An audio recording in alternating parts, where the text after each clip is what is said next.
We are diving deep today into the birth of one of the most powerful and honestly exciting cultural contributions the United States has ever given the world. We're talking about jazz music. That's right. And when you think of jazz, you might picture, sophisticated clubs or these really complex solos. Yeah. But our mission today is to show you exactly how this music, which is still so vibrant, is actually this powerful blend of global traditions, incredible resilience, and just raw creativity. So it's basically a hybrid art form. And to really get how this unique sound even came to be, we have to start our journey, well, pretty far away from America. We do. You have to Yeah. go back to West Africa Yeah. because the earliest, the deepest roots of jazz are all connected to the musical traditions that were brought over by enslaved people. And this music sounded completely different from what was happening in Europe at the time, right? Oh, a massive Yeah. difference. Traditional European music, it often focuses really intensely on harmony, how different notes sound good together, Yeah. and on these very specific written down melodies. But the traditions from West Africa prioritized these incredibly complex, layered rhythmic patterns. It was much more about the groove and the texture than any single tune. I see. So the rhythm isn't just in the background, it's the main event. Precisely.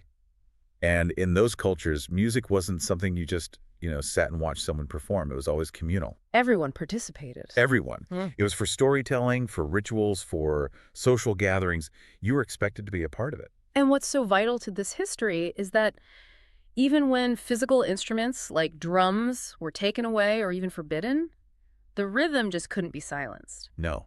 And that's where human ingenuity just completely takes over. People use these really practical techniques like intricate hand clapping, foot stomping, and just the sound of their own voices to keep those steady, complex beats alive. And that reliance on the human body, on the voice, it leads directly to one of the most fundamental styles in jazz, right? The idea of call and response. It's absolutely fundamental. Think of it like a musical conversation happening in real time. Okay, so a leader sings a line. Right, that's the call. And then the group, or maybe another singer, immediately answers with a phrase of their own. That's the response. So it's like this spontaneous dialogue where nobody knows exactly what's coming next. Exactly. It's all built on interaction, on shared emotion. And this created a rhythmic foundation and an interactive style that came across the ocean and moved right into the American soundscape. And as those traditions moved into the southern United States, they had to adapt to, well, unimaginable circumstances in the fields.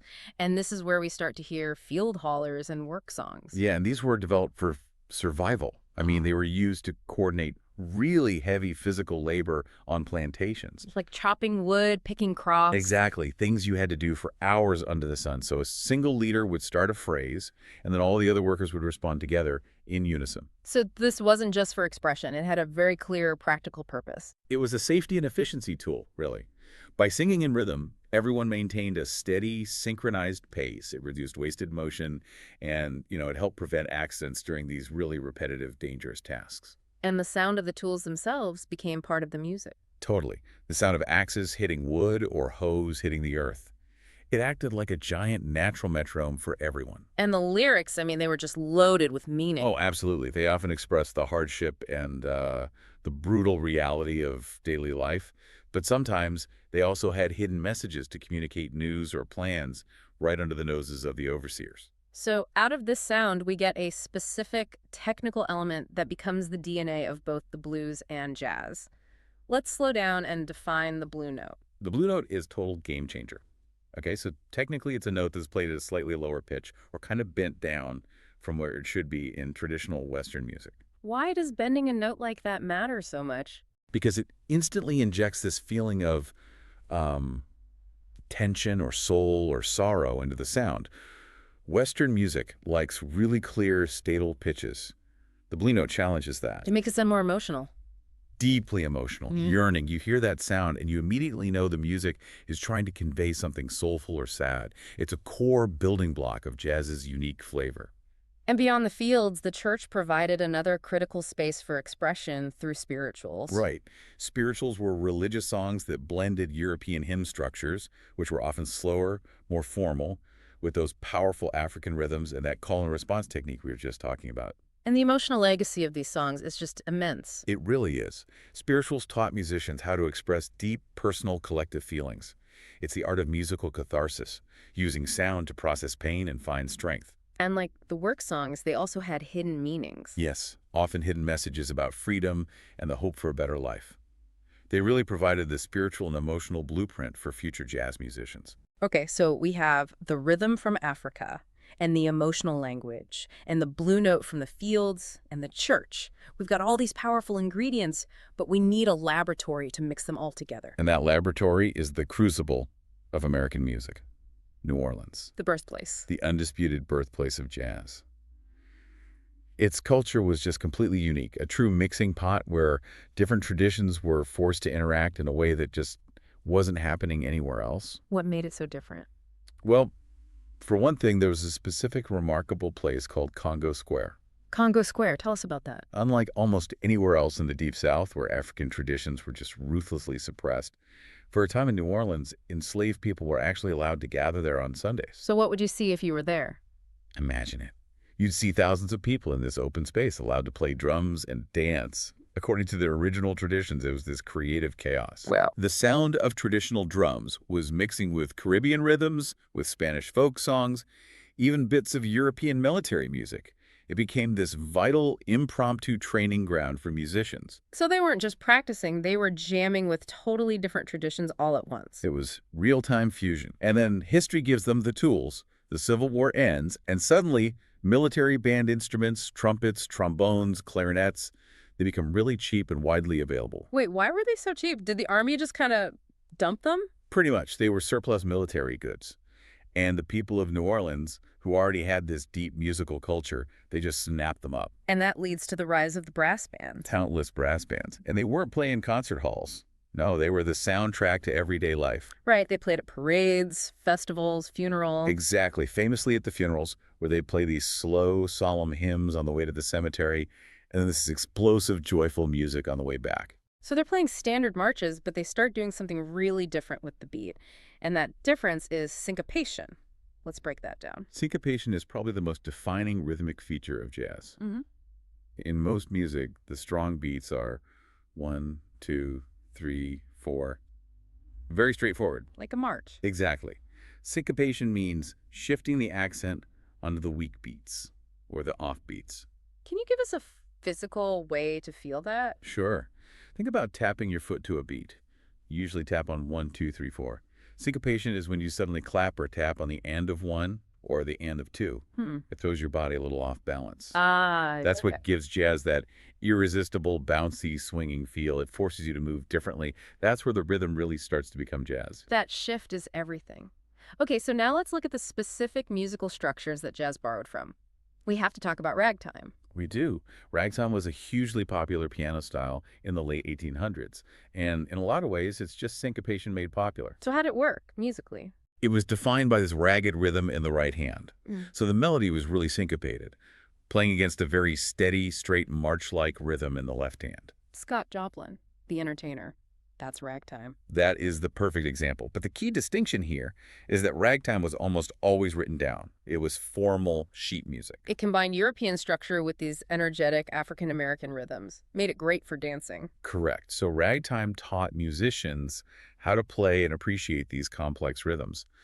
But the early jazz players took that syncopation and added the one element ragtime was missing: improvisation. And then there's the other huge pillar, the blues. The blues is the emotional and the harmonic backbone of jazz. It's all Yeah. about personal storytelling, singing about sadness, loss, resilience, and celebrating overcoming hard times. And it also gave jazz its structural rules, didn't it? Absolutely. The blues typically follows a very specific 12-bar structure using a set pattern of chords. This one pattern, the 12-bar blues, is so foundational it's in thousands of songs. Even rock and roll hits you hear today. It is everywhere. And the blues also gave us the solo. It did. The solo is where one performer steps out to express themselves completely, using those blue notes or tension and release, while the band supports them. You really can't understand jazz without understanding the blues. So we've got the rhythm from Africa and the expressive language from the blues. But jazz is also harmonically complex. Where did that technical skill come from? That's the third critical ingredient.